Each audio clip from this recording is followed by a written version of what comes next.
All right, welcome to Billy's Books. Yes, I'm going to do another Star Wars book.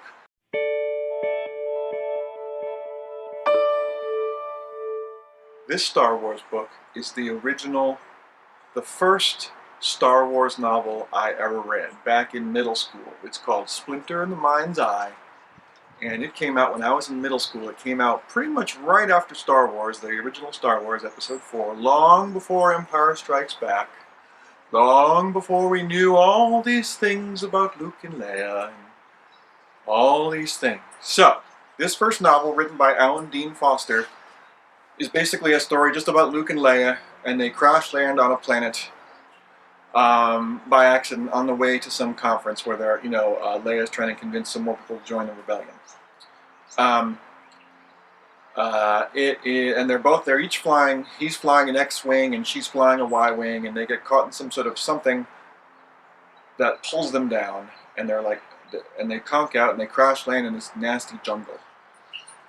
And they crash land in a nasty jungle, and then both of their ships are destroyed. They have no transmitter, so they can't call anybody to get back.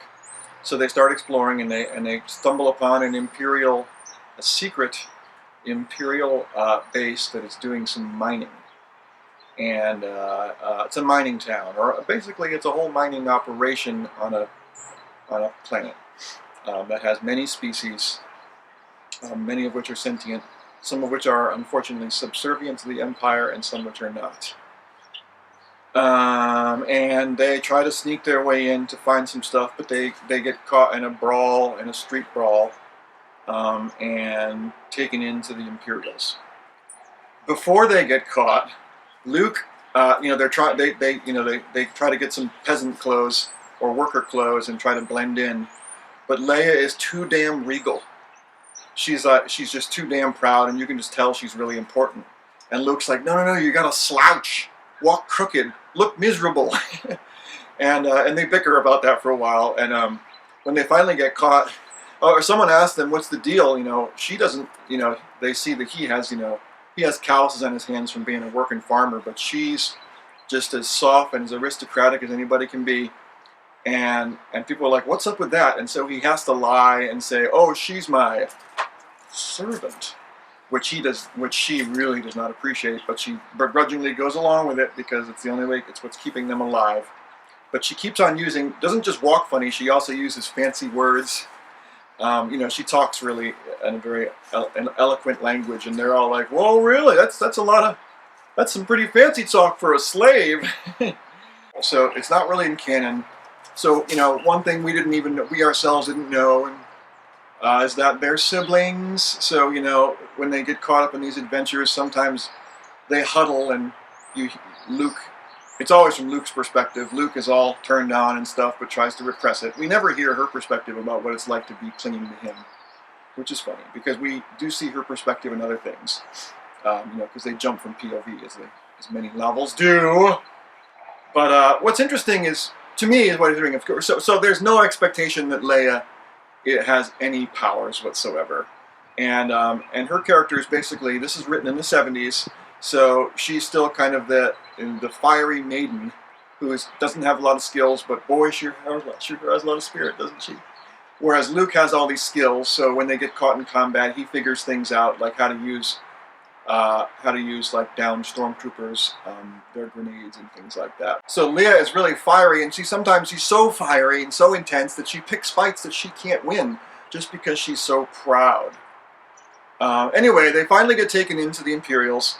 And they meet this guy, the Imperial Captain Supervisor Gamble.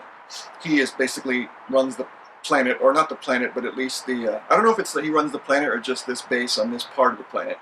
They meet another character, and so Luke is carrying around, having met this other character who seems sympathetic. He's carrying around some kyber crystals, and now those are confiscated along with their weapons. And this guy doesn't know this guy doesn't know what the kyber crystals are, and he hardly knows himself, but he suspects, since when he touches them he gets that feeling he gets. The only time he got that feeling before was with Obi-Wan. So he knows that they're something to do with the Force, but he can't figure out what. The Imperial guy, he just think he can tell they're interesting because they glow and how protective they are of said crystals.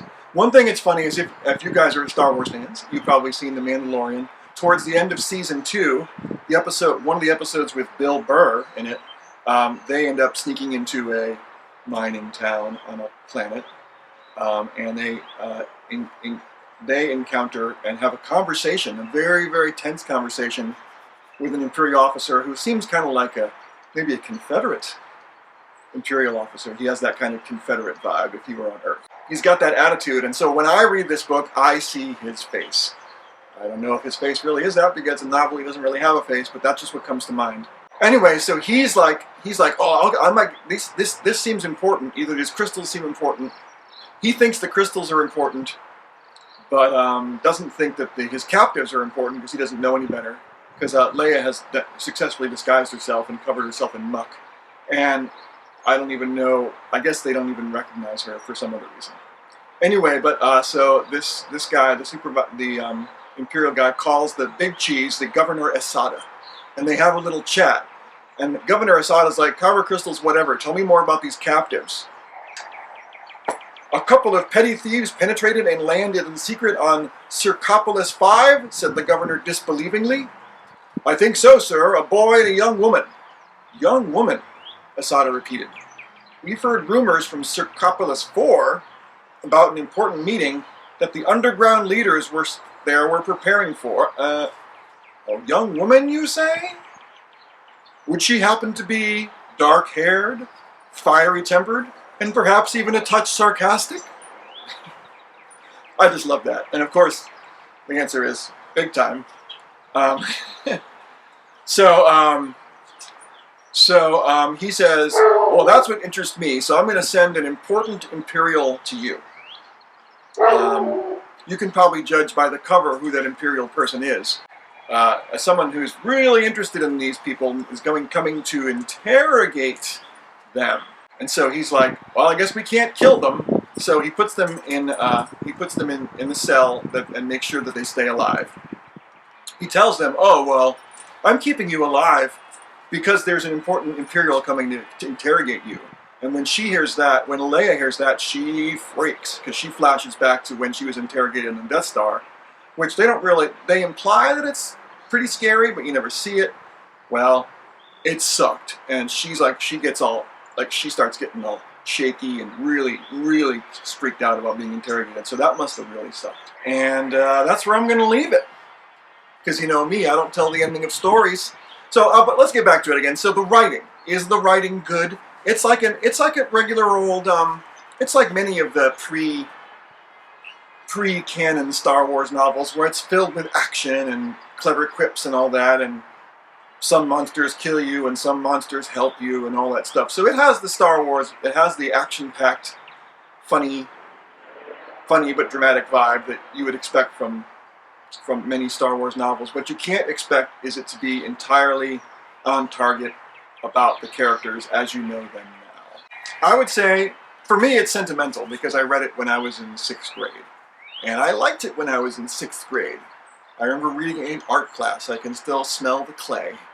But it's like, as far as Star Wars novels, it's probably, pretty fun. I wouldn't say it's on the writing quality of, say, the Thrawn series, but it's pretty good. It's fun. It's just fun. It's just good fun. Stomping through the jungle, getting into trouble. So, there you are. If you can't do, review.